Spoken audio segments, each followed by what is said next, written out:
저는 오늘 본문의 말씀을 가지고 도우시는 하나님, 이런 제목으로 하나님 말씀을 증거하도록 하겠습니다. 인생을 살다 보면 참 이해가 되지 않는 것들을 우리는 경험하게 됩니다. 좋은 일을 했는데 비난을 받아요.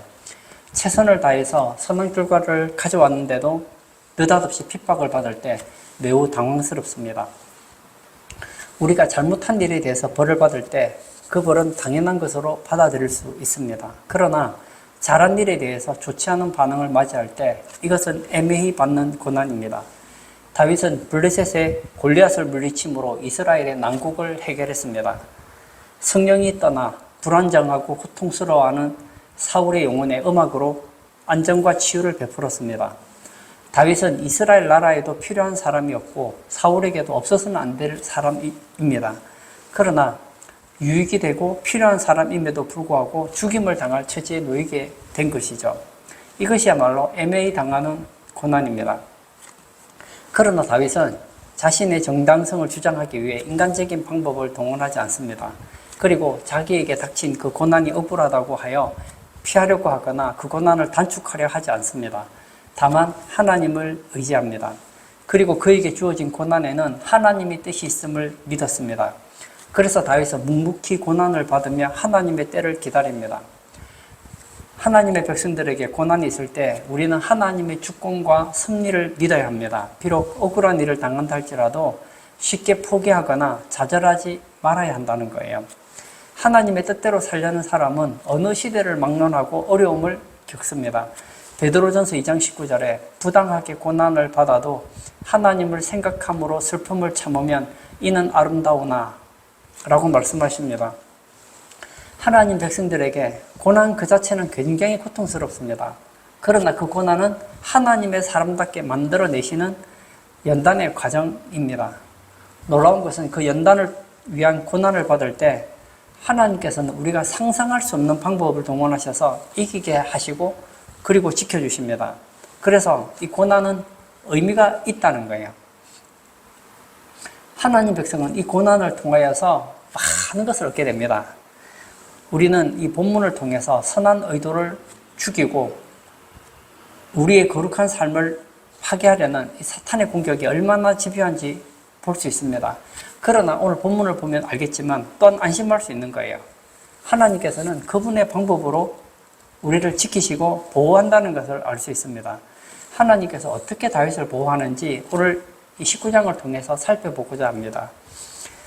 첫 번째는 요나단을 통해서 도우시는 하나님을 우리는 보게 됩니다. 1절을 제가 읽겠습니다. 사울이 그의 아들 요나단과 그의 모든 신하에게 다윗을 죽이라 말하였더니 사울의 아들 요나단이 다윗을 심히 좋아하므로. 무슨 말입니까? 사울은 다윗을 공개적으로 죽이라는 거예요. 그러나 사울의 아들 요나단은 다윗을 너무너무 좋아했습니다. 그래서 죽이지 못하게 합니다. 참 신기하죠. 아버지는 죽이려고 하는데 아들은 막아요. 아이러니합니다. 2절과 3절에 보면 요나단은 다윗에게 아버지 사울의 계획을 말을 하고 도피를 시킵니다. 그리고 향후 아버지의 계획에 대한 정보 제공을 약속합니다. 그리고 4절과 5절에는 요나단이 다윗을 죽이려는 아버지를 설득하는 내용이 나옵니다. 제가 4절과 5절을 또 읽도록 하겠습니다. 요나단이 그의 아버지 사울에게 다윗을 칭찬하여 이르되 원하건대 왕은 신하 다윗에게 범죄하지 마옵소서. 그는 왕께 득죄하지 아니하였고 그가 왕께 행한 일은 심히 선함이니이다. 그가 자기 생명을 아끼지 아니하고 블레셋 사람을 죽였고 여호와께서는 온 이스라엘을 위하여 큰 구원을 이루셨으므로 왕이 이를 보고 기뻐하셨거늘 어찌 까닭 없이 다윗을 죽여 무지한 피를 흘려 범죄하려 하시나이까. 지금 다윗을 죽이려고 하는 것은 범죄라는 거예요. 얼마 전에 무슨 일이 있었습니까?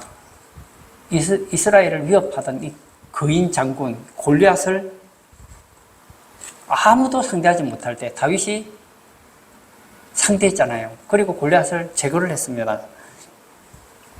그때 온 이스라엘이 기뻐했습니다. 그리고 사울왕도 기뻐했어요.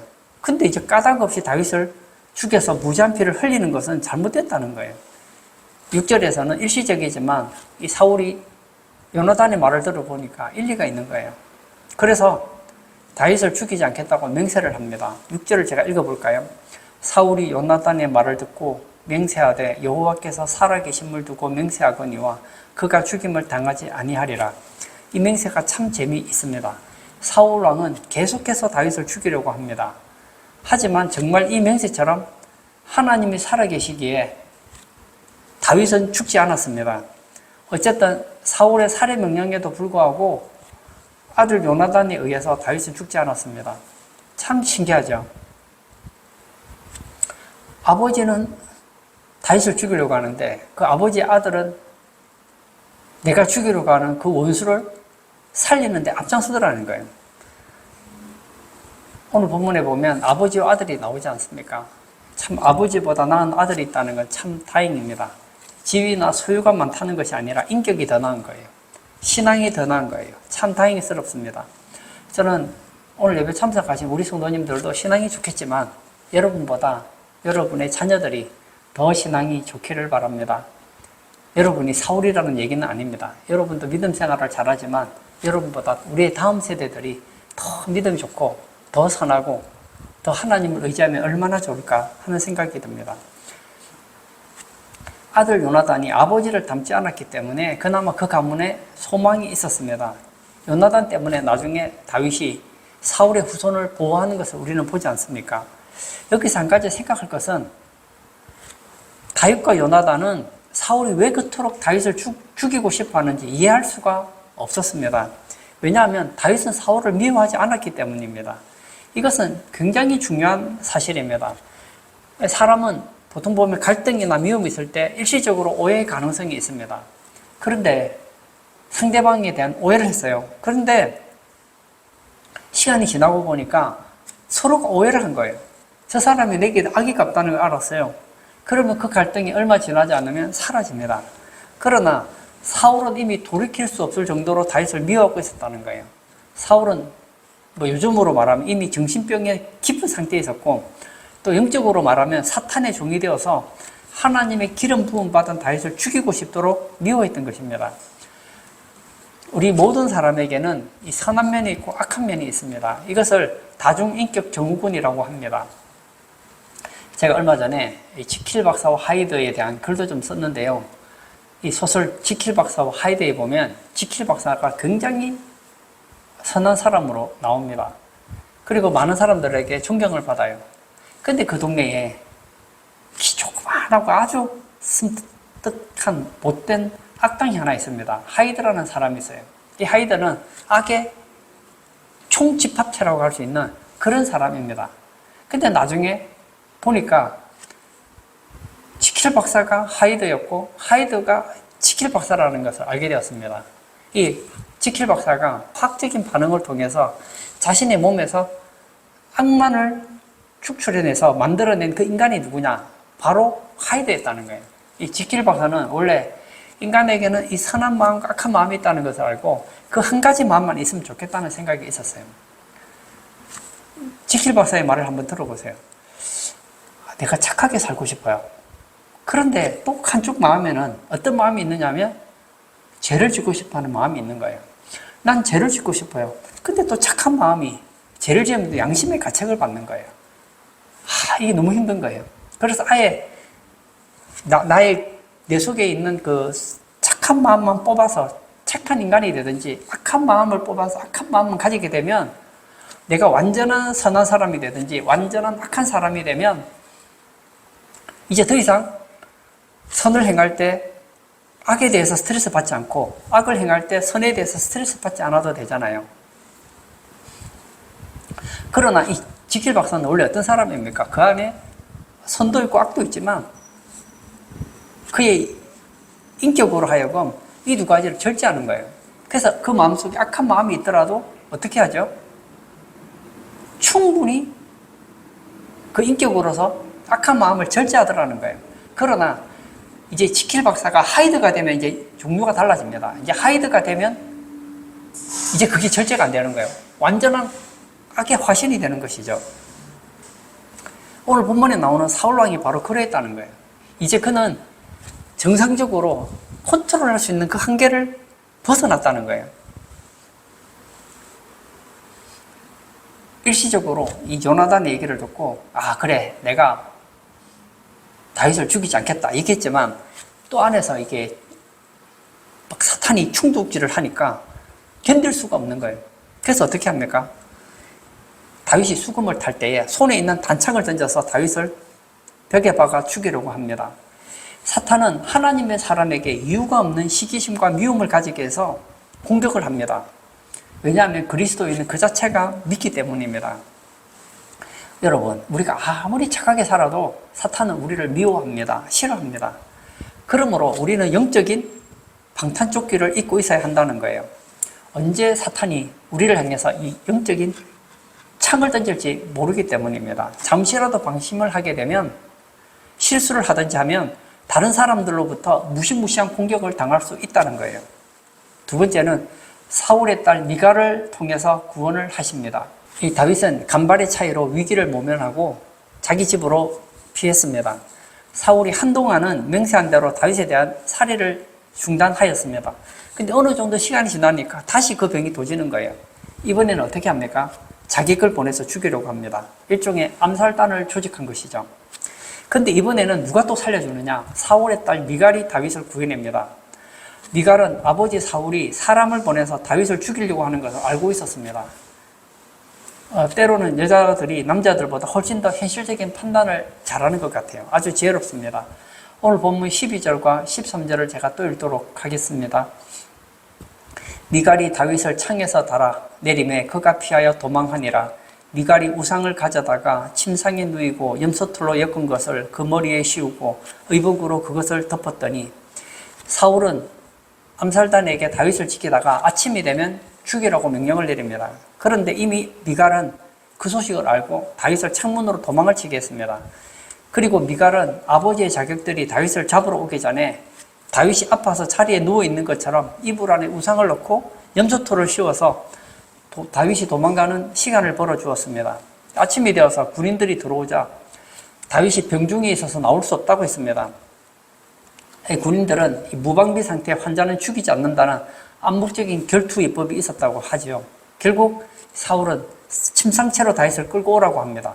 이 군인이 들어닥쳐 보았더니 실제로 보니까 빈 침상이라는 걸 알고 속았다는 걸 알게 되죠.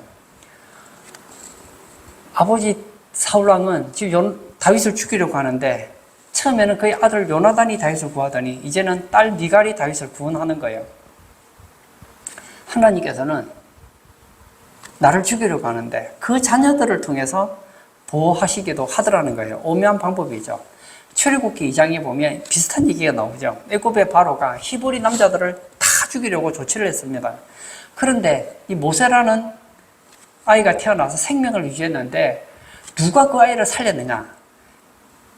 바로의 딸이었기 때문에 오히려 왕궁에서 양육을 받는 것을 보게 되지 않습니까? 그리고 나중에 모세가 자라서 이스라엘의 지도자가 되잖아요. 아버지는 죽이려고 하는데 그 딸이 오히려 모세를 살렸고 그 모세가 자기 백성을 구원하는 자가 되게 되는 것이죠.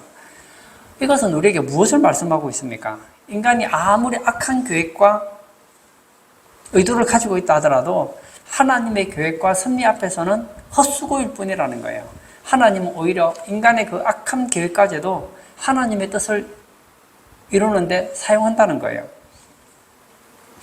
하나님은 원수의 아들과 딸을 통해서 하나님의 종을 보호하십니다. 얼마나 놀라운 역설입니까?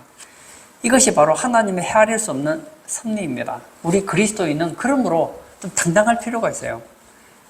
나를 죽이고 나를 괴롭히는 사람이 있지만 누가 합니까? 내가 예상하지 못한 방법으로 우리를 구해줄지 말입니다. 하나님께서 원하시면 원수의 자식을 들어서라도 구원해 주신다는 거예요. 하나님께서는 왜 이렇게 적극적으로 다윗을 구원하셨을까요? 오늘 본문 4절과 5절을 제가 읽도록 하겠습니다. 요나단이 그의 아버지 사울에게 다윗을 칭찬하여 이르되 원하건대 왕은 신하 다윗에게 범죄하지 마옵소서. 그는 왕께 득죄하지 아니하였고 그가 왕께 행한 일은 심히 선함이니이다. 그가 자기 생명을 아끼지 아니하고 블레셋 사람을 죽였고 여호와께서 온 이스라엘을 위하여 큰 구원을 이루셨으므로 왕이 이를 보고 기뻐하셨거늘 어찌 까닭 없이 다윗을 죽여 무죄한 피를 흘려 범죄하려 하시나이까? 무엇을 얘기하고 있습니까? 그가 왕께 행한 일은 심히 선함입니다. 다윗은 선했다는 거예요. 하나님은 우리의 의로움과 정직함을 유지하면서 살아가면 지켜주시는 분이십니다. 살려고 애쓰지 마시고 커지기 위해 애쓰지 마시고 정직하고 거룩하게 살기 위해 애쓰십시오. 그것이 사는 길이고 그것이 높아지는 길이고 그것이 강해지는 원리라는 거예요. 우리가 어렵게 살 때 고난을 당할 수 있습니다. 근데 반드시 그 결과는 좋다는 거예요. 우리가 선하게 살 때 어려움을 당할 수 있습니다.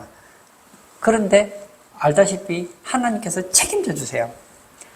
어렵고 힘들 때 사람을 의지하지 마십시오. 사람과 억지로 관계를 만들려고 하지 마십시오.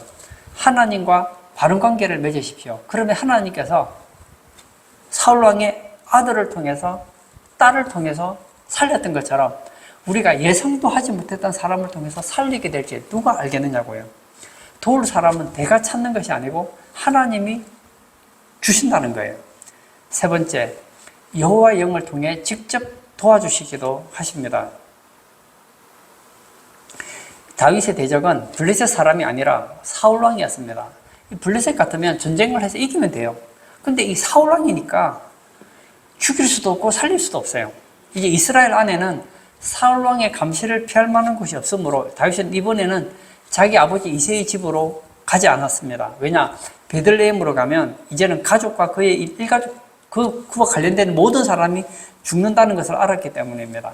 그래서 다윗이 이번에 피하기로 작정한 곳이 있습니다. 선지자 사무엘이 있는 곳이었습니다. 18절을 볼까요? 다윗이 도피하여 라마로 가서 사무엘에게로 나아가서 사울이 자기에게 행한 일을 다 전하였고 다윗과 사무엘이 나요스로 가서 살았더라. 어려운 일이 있을 때 말씀을 찾는다는 것은 해결의 지름길을 찾는 것과 같습니다. 왜냐하면 현재의 어려움에 대해서 말씀의 진단이 가능하기 때문입니다. 치료를 하는 데 있어서 가장 중요한 것 중에 하나는 바른 진단이에요. 제가 지금 위장병이 걸렸어요. 근데 위장병이 걸렸으면 위장을 치료해야 되는데 위장을 치료하지 않고 대장을 치료하면 낫겠느냐고요. 여러분, 고생을 한다고 해서 똑같은 게 아니에요. 어떤 경우에는 심판 때문에 고난을 당하는 경우가 있습니다. 그건 어떤 경우에 연단하시기 위해 고난을 당하는 경우도 있습니다. 심판으로 인하여 고생하는 경우에는 맞아서 쌉니다. 그러나 믿음으로 고난 당하는 것은 고귀한 것이며 그 어려움 끝에는 하나님의 상급이 있다는 거예요. 다윗은 사무엘을 찾아갔는데 그 이유는 사무엘이야말로 왜 사울이 다윗을 미워하고 시기하는지를 정확하게 아는 사람이기 때문입니다. 다윗의 연단은 진리로 인하여 고생하는 것이며 열매가 약속된 것이었습니다. 다윗이 깨달은 것이 무엇이었을까요? 다윗은 사울이 자기를 미워하는 것이 너무나도 당연하게 여겨지며 이해가 되었다는 거예요. 아, 지금 사울왕은 제정신이 아니다. 지금 성령이 떠나고 악령이 있어서 내가 하나님의 기름 부음 받은 자이기 때문에 나를 죽이려고 한다. 이 사실을 알고 나니까 이제는 사울왕에 대한 그 무거운 짐을 하나 정도는 내릴 수 있게 되었다는 거예요. 이것은 어려움을 극복하는데 아주 중요합니다. 나를 미워하고 힘들게 하는 사람이 이해가 되고 불쌍한 마음이 들 때 어려움을 반 이상 이긴 것과 마찬가지입니다. 야고보서 이런 말이 있죠. 지혜가 부족하거든 후히 주시고 꾸짖지 아니하시는 하나님께 구하라. 그리하면 주시리라. 그 배경이 뭐죠? 어떤 사람이 어려움을 당해요. 근데 내가 왜 이 어려움을 당하는지 잘 모르겠는 거예요. 모르겠거든. 후히 주시고 꾸짖지 않는 하나님께 지혜를 구하라는 거예요. 내가 왜 이런 어려움을 당하고 이 어려움을 통해서 내가 어떤 유익이 있는지를 하나님께서 가르쳐 주시고 해결책도 주신다는 거예요. 어떤 사람이 나를 이유도 없이 미워하고 힘들게 합니다. 아무리 혼자서 머리를 짜내도 소용이 없습니다. 하나님 말씀 앞에 가보면 알게 되는 것이죠. 아, 그 사람도 자기가 원해서 나를 미워하는 것이 아니라는 것을 알게 됩니다. 우리 안에 있는 이 성령의 능력 때문에 사탄이 그 사람으로 하여금 나를 미워하게 만들다는 것을 알게 된다는 거예요. 그래서 우리 주변에도 보면 우리를 미워하는 사람이 있잖아요. 그 사람들이 어떤 사람입니까? 사실은 불쌍한 사람들이에요. 내가 잘못해서 어려움 당하는 거, 그거는 뭐 어떡하겠어요. 근데 그게 아니라 내가 믿음 생활을 잘하는데도 불구하고 시기하고 질투하고 나를 괴롭히고 더군다나 내가 예수 믿는다고 힘들게 하는 사람들은 10중 8구 성령의 사람이 아니에요. 악령의 사람이에요. 사탄에게 쓰임받는 거예요. 자기도 몰라요. 자기가 왜 나를 괴롭히는지도 잘 모릅니다. 그런데 마귀가 그 마음속에 막 예수 믿는 사람에 대한 미운 마음을 막 불어넣어 주는 거예요. 조금 전까지만 해도 하나님은 어떻게 다윗을 도와주셨습니까? 사람을 통해 도와줬어요. 근데 이제 더 이상 도와줄 사람이 없습니다. 지금 사무엘과 같이 있는데 만약에 사울왕이 특수부대를 보냈어요. 사무엘이 무슨 수로 다윗을 지킬 수 있겠느냐고요. 근데 그 할아버지가 구할 수 없잖아요. 얼마 지나지 않아서 사울이 또 정보를 듣게 됩니다. 다윗이 사무엘과 함께 있다는 얘기를 듣게 됩니다. 그래서 이번에는 직접 부하들을 보내서 죽이려고 합니다. 이제는 다윗이 살 길이 없어요. 그래서 하나님께서 어떻게 하십니까? 직접 도와주십니다. 19절과 20절입니다. 어떤 사람이 사울에게 전하여 이르되 다윗이 라마나요스에 있더이다 하며 사울이 다윗을 잡으러 전령들을 보냈더니 그들이 선지자 무리가 예언하는 것과 사무엘이 그들의 수령으로 선 것을 볼 때에 하나님의 영이 사울의 전령들에게 임하며 그들도 예언한지라. 오늘 본문에 보면 어떤 사람이 왕에게 고자질을 한 거예요. 다윗이 라마나요스에 있습니다. 그랬더니 다윗을 잡으려고 전령들을 보냈습니다. 그런데 이 사무엘이 선지자들 무리들과 함께 있었어요. 그곳에 전령들이 갔더니 어떻게 됩니까? 하나님의 영이 사울의 전령들에게 임해서 예언을 하게 됐다는 거예요. 여기서 예언을 했다는 것은 영적인 황홀경에 빠졌다는 거예요. 지금 살기가 등등해서 다윗을 죽이려고 왔던 이 사울의 군사들이 은혜를 받아서 손뼉을 치고 막 찬양을 하고 영적인 흥분 상태에 빠져서 하나님을 찬양하고 울고 하는 거예요. 이것을 보면 하나님 말씀이 있는 곳이 얼마나 안전한지 알 수 있습니다. 하나님 말씀이 있는 곳에는 눈에 보이지 않는 하나님의 방막이 있어서 그 안에 들어오는 자는 아무리 악한 자라도 억지로 은혜를 받게 되어 있다는 거예요. 이 사탄이 얼마나 우리를 괴롭히려고 합니까? 여기서 우리가 좋은 게 있습니다. 신실한 신앙의 공동체 안에 있으면 마귀의 많은 시험을 피할 수 있다는 거예요. 그런데 이런 하나님의 성령의 역사가 한 번으로 끝인 게 아닙니다. 그 후에도 계속 반복적으로 일어납니다. 21절 또 읽겠습니다. 어떤 사람이 그것을 사울에게 알림해 사울이 다른 전령들을 보냈더니 그들도 예언을 했으므로 사울이 세 번째 다시 전령들을 보냈더니 그들도 예언을 한지라. 사울은 지금 하나님의 성령의 능력을 인정하지 않습니다. 이 처음에 보냈는데 갔더니 다윗을 죽이라고 했더니 은혜 받아서 막 성령 충만해서 막 하나님의 영에 감동이 돼서 하나님을 막 찬양하고 막 감동을 받아서 들어온 거예요. 아, 이 너무 약하구나. 이 사무엘의 체면술에 걸렸다고 생각해서 다시 다른 군사를 보냈습니다. 두 번째를 보냈는데도 또 그런 일이 일어난 거예요. 세 번째를 보냈는데도 또 성령이 역사하셔서 다윗을 죽일 수가 없는 거예요. 사울이 견딜 수가 없는 거예요. 군사들을 보냈더니 하나같이 허접해요. 내가 직접 가서 군사들을 데려가서 죽이리라 갔어요. 갔는데 사울에게도 성령이 임했고 얼마나 성령이 이번에 강하게 임했는데 옷을 벗고 예언을 했다는 거예요. 24절을 제가 또 읽겠습니다. 그가 또 그의 옷을 벗고 사무엘 앞에서 예언을 하며 하루 밤낮을 벗은 몸으로 누웠더라. 그러므로 속담에 이르기를 사울도 선지자 중에 있느냐 하니라. 얼마나 이렇게 성령이 충만했다고 했습니까? 하루 밤낮을 벗은 몸으로 누웠다고 했습니다. 그 시간 동안 다윗은 뭐 했을까요? 하루면 충분히 도망갈 수 있는 시간 아닙니까? 막 성령이 충만해서 옷을 벗고 막 찬양을 하는 거예요. 예전에 잃어버렸던 은혜를 체험하고 그리고 다시 돌아갔습니다. 참 놀라운 하나님의 역사이죠. 결론을 짓고자 합니다. 저는 오늘 하나님이 다윗을 어떻게 도와주시는지를 보았습니다. 지금 다윗은 잘못한 거 없습니다. 정말 이스라엘을 위했고 하나님을 사랑하는 하나님의 사람이었습니다. 그런데도 불구하고 다윗을 죽이려고 하는 사울왕이 있더라는 거예요. 여러분, 혹시 여러분이 신앙생활을 잘함에도 불구하고 주변에서 여러분을 미워하고 시기하고 비방하고 괴롭히고 학담을 하고 여러분을 죽이려고 할 때에 너무 놀라지 마십시오. 하나님의 마음에 합했던 다윗도 그러지 않았습니까? 그럼 우리도 말할 필요가 없죠.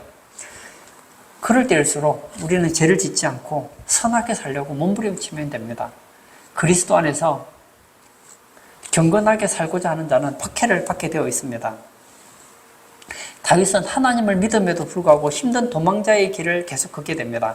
그 가운데 하나님은 도와주시죠. 기왕 도와주실 거라면 차라리 사울의 잠잘 때 코를 탁 잡고 입을 막아서 그냥 죽여버리면 될 텐데 또 죽이지도 않아요. 왜 그렇습니까? 그 훈련을 통해서 하나님과 동행하는 법을 배울 수 있기 때문입니다. 하나님을 의지하는 법을 배우기 때문입니다. 하늘의 상급을 쌓을 수 있기 때문입니다. 여러분, 우리가 믿음 생활을 잘함에도 불구하고 어려움을 당한다는 것은 값비싼 수업료를 내고 영원한 진리를 얻는 것입니다. 값비싼 수업료를 내고 하늘의 상급을 쌓는 것입니다. 물론 저는 이것이 쉽다고 말하지 않습니다. 어렵습니다. 고난당하는 걸 누가 좋아하겠습니까? 시편의 기자가 말했던 것이 저는 생각이 납니다. 고난당하는 것이 내게 유익이라. 내가 주의 율례를 배웠나이다. 어떤 사람은 고난을 통해서 잃어버렸던 말씀을 찾습니다. 어떤 사람은 고난을 통해서 기도가 회복됩니다. 어떤 사람은 그 고난을 통해서 예배가 회복됩니다. 어떤 사람은 그 고난을 통해서 겸손을 배웁니다. 어떤 사람은 그 고난을 통해서 하늘의 상급을 쌓습니다. 어떤 사람은 그 고난을 통해서 하나님을 더 의지하게 됩니다.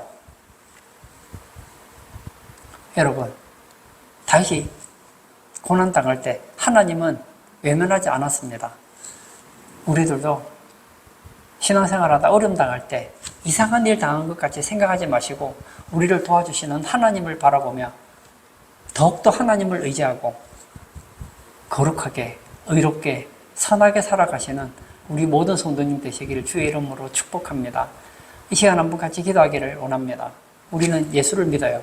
그리고 이런 마음이 있습니다. 내가 신앙생활을 잘하면 내 인생에 어려움이 없을 거야. 하나님이 지켜주실 거야. 예, 저도 그러면 참 좋겠습니다. 그러나 어떤 경우에는 하나님께서는 우리에게 고난이 있는 것이 없는 것보다 유익이라고 생각되면 사울이 우리를 괴롭힐 때 허락할 때가 있다는 거예요. 그 사울이 누군지는 잘 모르겠어요. 환경일 수도 있고 건강일 수도 있고 가까운데 나를 괴롭히는 사람일 수도 있겠죠.